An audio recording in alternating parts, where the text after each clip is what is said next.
বশির ভাইয়ের সিঙ্গারা, বশির ভাইয়ের সিঙ্গারা নাম শুনতেছি সেই পদ্মা ব্রিজ পার হওয়ার আগে থেকে। পার্কে চা খেলো সে, এখন যাচ্ছে 30 গোডাউন বশির ভাইয়ের সিঙ্গারা খাইতে।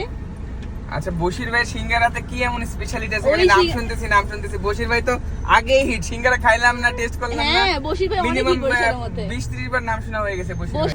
ঢাকা থেকে বরিশাল চলে আসলাম, শ্বশুর বাড়িতে না যেয়ে আমরা কোথায় চলে আসলাম? বশির ভাইয়ের সিঙ্গারা খেতে। বশির ভাইয়ের সিঙ্গারা। আমরা বশির ভাইয়ের সিঙ্গারার নাম এত শুনতে শুনতে ফাইনালি চলে আসলাম যে আগে আমরা এটা খাই, দেন আমরা ওইদিকে যাবো ভাবতেছি, নাকি বলো? বশির মামা তো এখনো আসেনি।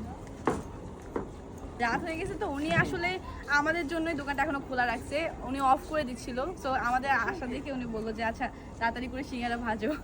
আচ্ছা, বশির মামার সিঙ্গারার স্পেশালিটি কি? মানে কি এখানে নাগা মরিচ দেওয়া হয় আর সিঙ্গারার সাইজটা ছোট হয়, হুম, এই জন্য এটা খেলেই বুঝতে পারবা তুমি কতটা মজা। আচ্ছা আচ্ছা। আর বেশিরভাগ হচ্ছে এখানে যে দেখতে পাচ্ছ একপাশে নদী, নদীর পাশে বসে বসে সিঙ্গারা খাওয়া নাগা মরিচ দিয়ে, এটা অন্যরকম হ্যাঁ, ফিল। দিনের বেলা মানে যেটা বুঝতেছি যদি দিন হতো তাহলে আমরা নদীর ভিউটা পেতাম, এখন তো অন্ধকার, যার কারণে নদী দেখা যাচ্ছে না ঠিক মতো। আমাদের সিঙ্গারা চলে এসেছে।